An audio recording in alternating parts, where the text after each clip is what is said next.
Be ready. Mr. Deputy Chairman, I confess that while the bill before us has one or two good points, I am not at all happy about the form in which it has been placed before us. It does not seek to remove any of the major defects in our existing election law. We all know the serious imperfections of the Representation of the People Act 1951 that is in existence now, with such amendments as were made in 1956. But this bill, which seeks to remove defects, does not touch any of the major defects that are found in the measure. Of what use is this bill, which deals with only minor points? It deals with one or two major points also, and I shall refer to them. But by and large, the bill is of a minor character, and I do not think any harm would have been done if the government had waited 1 or 2 years more, studied the report of the Election Commission, and given us time also to study it, and then had come with a final decision with regard to the amendments that should be made in the existing Act. I shall refer only to one point in this connection.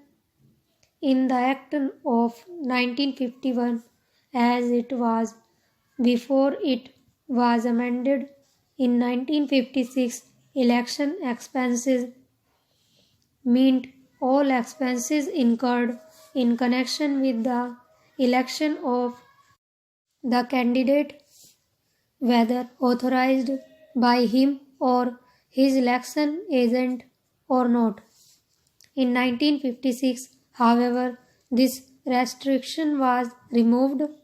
I mean, this connotation of the term election expenses was altered, and the return of election expenses was to relate only to the expenses incurred or authorized by the candidate or his election agent.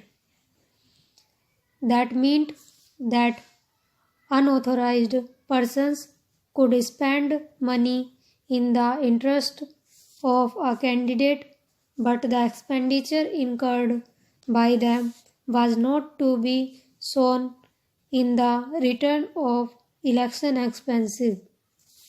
If the limit prescribed in the rules is to have no meaning, or if it is to be of such a character as not to limit the maximum expenditure that can be incurred in connection with the election, it is obvious that the wealthy will always stand a better chance in a contest than a meritorious candidate who is poor, but that feature has not been touched.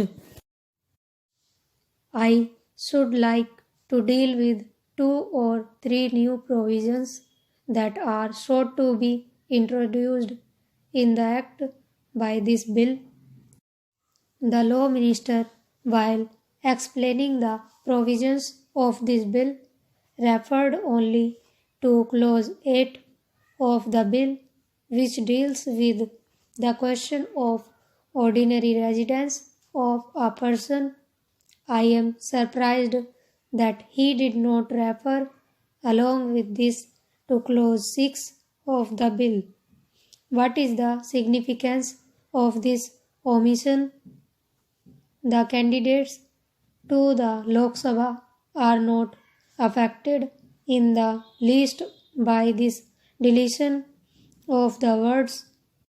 Under the law as it stands at present, a man who is qualified to be a candidate in a particular state by virtue of his registration as a voter in that state can seek election to the Lok Sabha from any other state and from any constituency in the country, but the effect of it will be felt only by a candidate for election to the Council of States.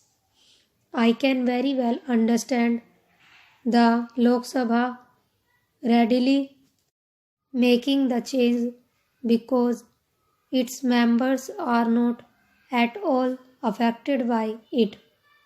But I should like to understand the reasons that led the government to acquiesce in this change.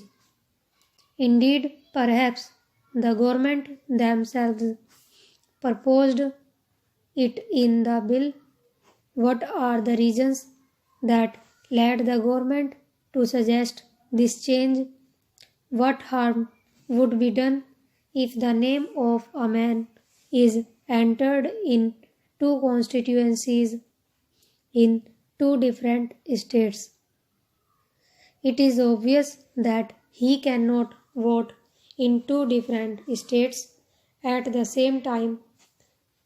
The last point that I come to is regarding the amendment of Section 118 of the Representation of the People Act 1951, that is Clause 36 of the bill as passed by the Lok Sabha.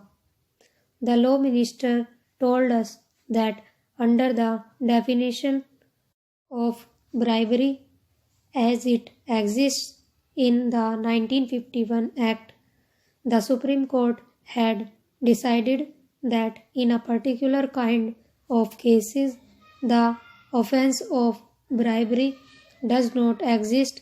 It might be interesting for government to note that the present state of the law is due to the amendment that was made in 1956. Till that time, sir, corrupt practices were divided into two categories: major corrupt practices and minor corrupt practices, and the receipt of a gratification, that is a bribe, was a minor corrupt practice which could make the election tribunal declare the election of a returned candidate to be void under certain circumstances. Government themselves did away with that section which dealt with minor corrupt practices in detail.